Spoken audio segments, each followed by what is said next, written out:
BA second year के paper second के अध्ययन हेतु सभी को रविंद्र शर्मा का नमस्कार। आज हम एकांकी और नाटक के तुलनात्मक अंतर अथवा नाटक एकांकी का पारस्परिक संबंध क्या है उस पर अध्ययन करेंगे। इस प्रश्न के उत्तर से पहले आपको एक संपूर्ण विवेचन एकांकी का देना होगा कि एकांकी और नाटक का जो अंतर है उससे पूर्व एकांकी से तात्पर्य क्या है, इसकी एक पूरी भूमिका आपको उस उत्तर में लिखनी होगी। तो हम शुरुआत में एकांकी के स्वरूप विकास अथवा उसके एक सामान्य अध्ययन से संबंधित चर्चा करेंगे, फिर हम नाटक और एकांकी के तुलनात्मक अंतर अथवा उसके संबंध की विवेचना करेंगे। आप और हम सभी इस बात को जानते हैं कि भारत एक ऐसा देश है जहाँ पर अनेक तरह की जो नृत्य, रासलीलाएं या अलग अलग प्रांतों के अपने अलग अलग जो एक नाटक या एकांकी नाटक हैं उसका प्रचलन रहा है। जैसे उदाहरण के रूप में देखें तो इस उत्सव प्रिय भारत में उत्तर भारत में देखें तो संपूर्ण उत्तर भारत में रामलीला प्रत्येक प्रदेश में है ना हर वर्ष होती रहती है। चाहे ब्रज भूमि में देखें तो रासलीला होती रहती है, महाराष्ट्र में देखें तो वहाँ ललित होती है, गुजरात में देखें तो भवई चलता है, राजस्थान में कठपुतली, नौटंकी आदि कई जो नाटक हैं वे मूल रूप से नाटक नहीं बल्कि लघु नाटक हैं, जिसको हम एकांकी का आधुनिक एकांकी का स्वरूप कह सकते हैं। पुराने समय में यदि हम नाटक और एकांकी के अंतर को देखें तो वो तथ्य हमारे सामने स्पष्ट करने से पहले एकांकी को से तात्पर्य क्या है इसको हम पूर्व में व्यक्त कर चुके हैं। सामान्य रूप से हमने यह देखा कि एकांकी शब्द का अर्थ है एक अंक वाला। दृश्य काव्य का यह एक विशेष भेद है जिसमें केवल एक अंक होता है, वह एकांकी कहलाती है। और आधुनिक हिंदी साहित्य में इस शब्द का जो चलन है वह अंग्रेजी के वन एक्ट प्ले के अर्थ में हुआ था।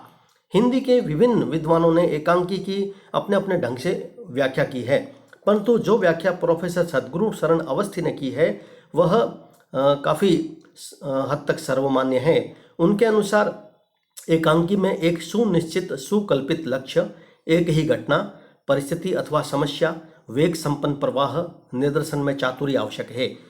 अवस्थी एकांकियों में लंबे लंबे कथोपकथन, दृश्य की अतिशयता, विषयांतरता, वर्णन बाहुल्य, चरित्र विकास के लंबे प्रयोग और उलझी कल्पनाओं को पसंद नहीं करते हैं। लगभग यही मत उपेंद्रनाथ अस्क, गोविंदास आदि का है। कहने का आशय यही है कि एकांकी में मुख्य रूप से जीवन की कोई एक घटना या एक संवेदना ही व्यक्त हो सकती है, जबकि नाटक में हम देखते हैं तो उसमें जीवन की कुछ एक प्रमुख घटना के साथ अन्य घटनाएं भी व्यक्त हो सकती है। ये खैर हम नाटक और एकांकी के अंतर में इस तथ्य को करेंगे। हम इस तथ्य को अच्छी तरह समझ लें कि एकांकी जो है वह मूल रूप से किसी एक घटना, जीवन की कोई एक प्रमुख संवेदना पर आधारित होती है, जिसमें एक जिज्ञासा और उत्साहवर्धक हमेशा बना रहता है। अब प्रश्न यह है कि एकांकी जो है उस एकांकी के अंतर्गत ऐसे कौन कौन से तत्व होने चाहिए जिसके कारण से एक एकांकी सफल एकांकी के रूप में मानी जा सकती है। या दूसरे शब्दों में कहें तो नाटक और एकांकी के अंतर से पहले हम इस एक महत्वपूर्ण तथ्य को भी हमें रेखांकित करना होगा, जिसके अंतर्गत यह बताना होगा कि एक एकांकी जो है कलात्मक एकांकी, उसके लिए क्या क्या चीज़ें महत्वपूर्ण होती है।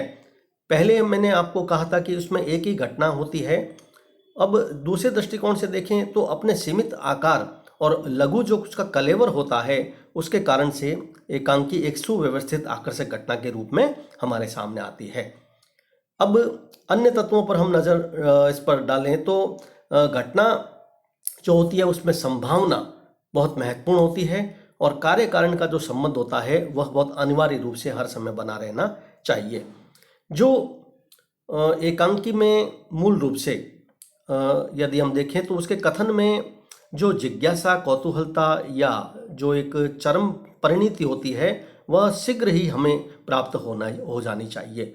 और लगातार जो दो विरोधी जो पात्र होते हैं उन दो विरोधी पात्रों में आपस में संघर्ष सदैव हमें महसूस होना चाहिए या एकांकीकार के द्वारा दिखाया जाना चाहिए। एक प्रकार से हम कह सकते हैं कि एकांकी में संघर्ष जो होता है वह उसका प्राण तत्व होता है। एकांकी में स्वाभाविकता व जीवन से निकटता भी बहुत जरूरी है।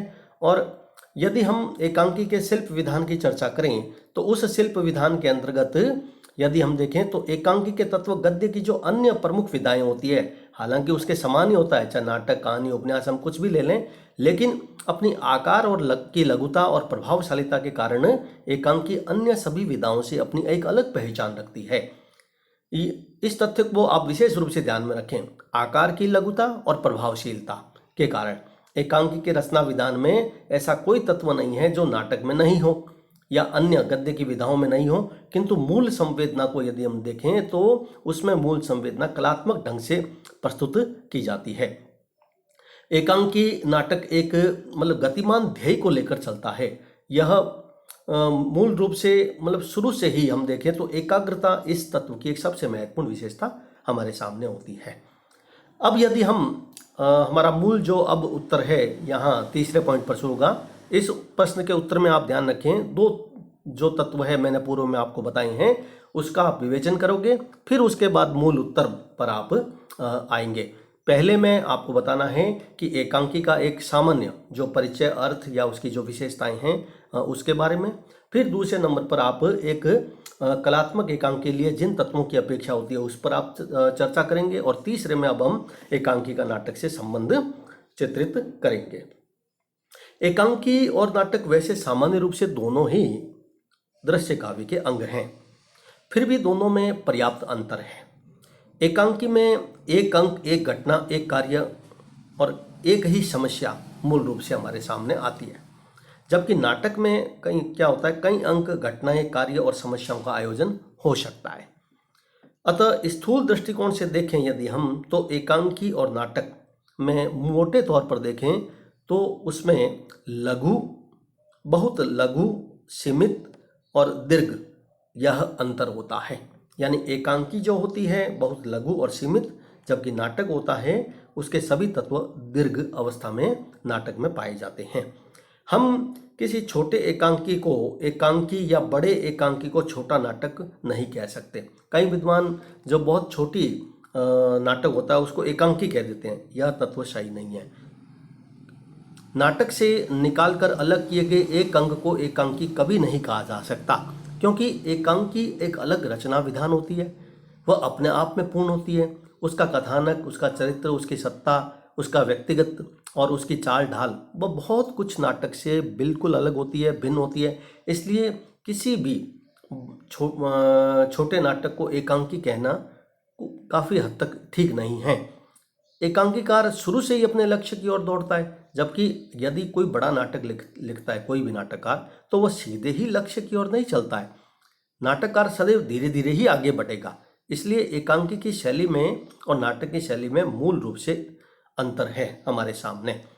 वह अब एक एक तत्व पर यदि हम दृष्टिकोण डालें तो हम कह सकते हैं कि कथानक के दृष्टिकोण से देखें तो अपने सीमित आकार और लघु कलेवर की वजह से एकांकी में मात्र एक सुव्यवस्थित आकर्षक घटना का वर्णन होता है, उसमें गौण कथाओं के लिए कोई अवकाश नहीं होता। जबकि नाटक में हम देखते हैं तो एक मूल घटना तो होती है, किंतु उसके साथ साथ में अन्य जो कथाएं होती हैं उनके अवकाश के लिए भी नाटककार को पर्याप्त समय मिलता है और वह उसमें उन कथाओं को आगे बढ़ाता रहता है। और उसका आकार लघु नहीं होता, उसका कलेवर विस्तृत होता है और उसकी जो घटना होती है वह शुरुआत से ही पहली पंक्ति से ही कोई है ना आकर्षक ढंग से वह नहीं चल सकता। वह हो सकता है कि अपने दूसरे दृष्टिकोण को लेकर के भी चल सकता है।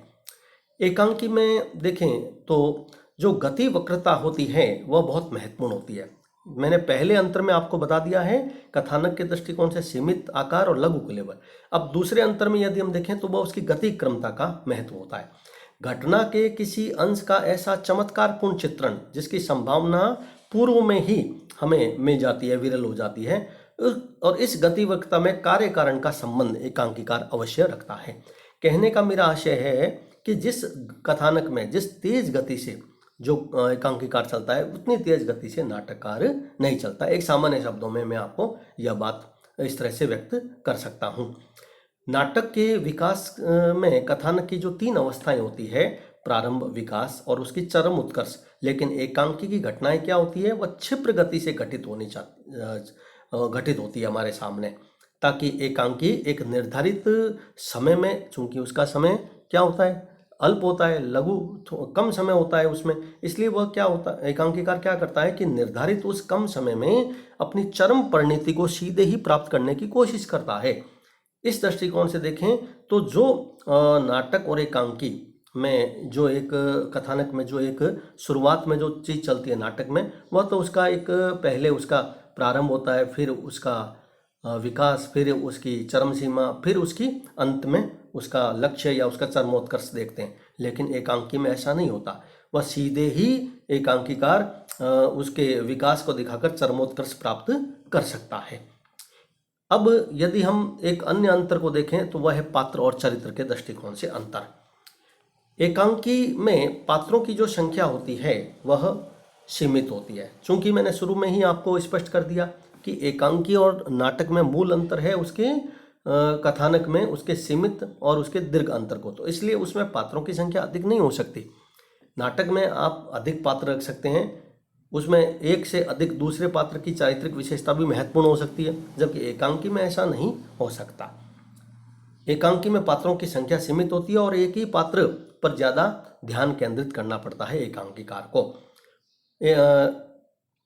जो दबाव होता है एकांकीकार पर, वह संघर्ष का चित्रण एक मनोवैज्ञानिक धरातल पर दिखाया जाना चाहिए, और वह भी शीघ्रता से उस पात्र का।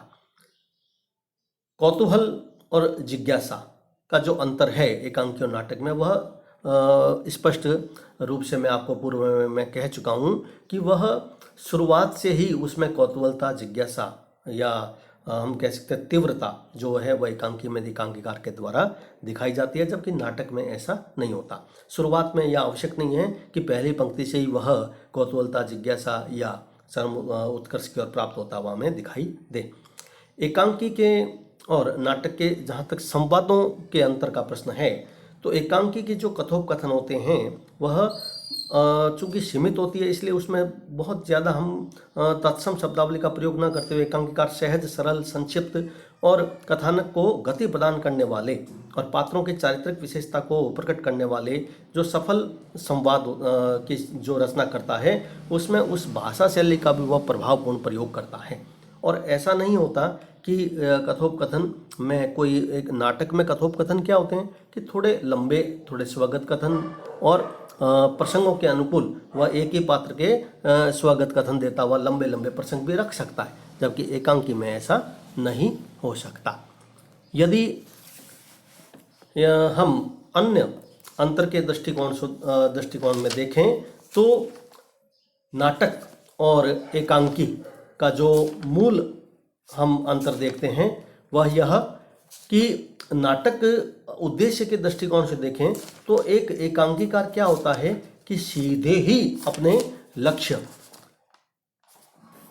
पर चलता है, जबकि हम उसको ऐसा कह सकते हैं कि जैसे एक एकांकीकार होता है वह वायुयान की गति से एकांकी की शुरुआत करता है, जबकि नाटककार एक बैलगाड़ी में बैठकर जैसे धीरे धीरे कोई व्यक्ति आगे बढ़ता है उस दृष्टिकोण से नाटक को लेकर चलता है। जो अंतर कहानी और उपन्यास का है वही अंतर हम एक प्रकार से नाटक और एकांकी में मान सकते हैं। नाटक अपने सुदीर्घ व्यापार, विस्तृत कथा, पूर्ण चारित्रिक विकास आदि के कारण गौरव को प्राप्त करता है, जबकि एकांकी अपने लघु व्यापार, लघु कथा, लघु चारित्रिक संकेत द्वारा गौरव हासिल करता है।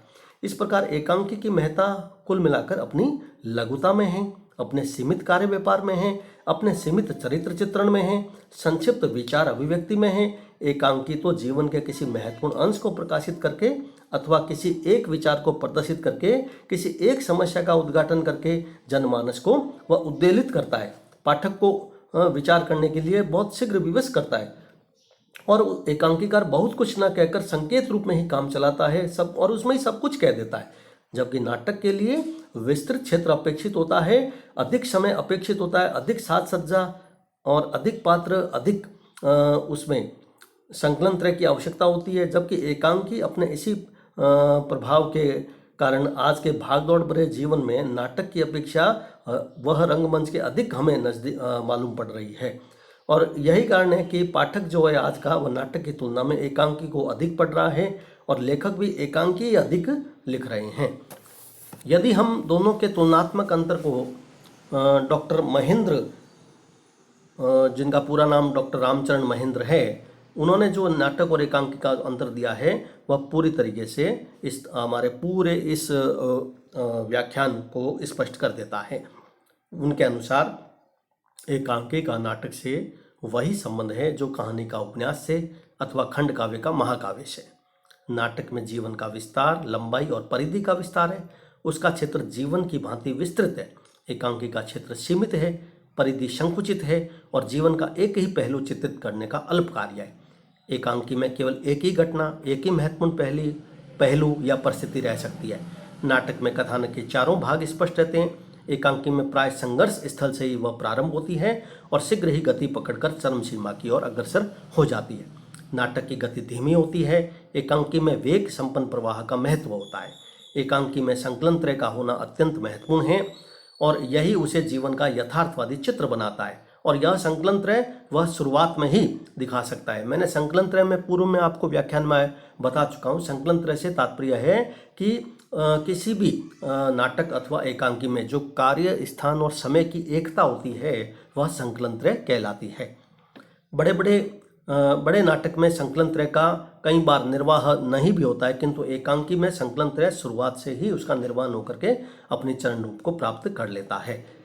इस दृष्टिकोण से देखें तो एकांकी और नाटक का जो अंतर डॉक्टर महेंद्र ने बताया है वह हमारे इस संपूर्ण जो व्याख्यान से संबंधित जो मैंने आपको बताया है उसको स्पष्ट कर देता है। तो कुल मिलाकर एकांकी की शैली में संक्षिप्तता और गतिशीलता होती है, वही नाटक से उसके अंतर का एक महत्वपूर्ण कारण हमारे सामने नजर आता है।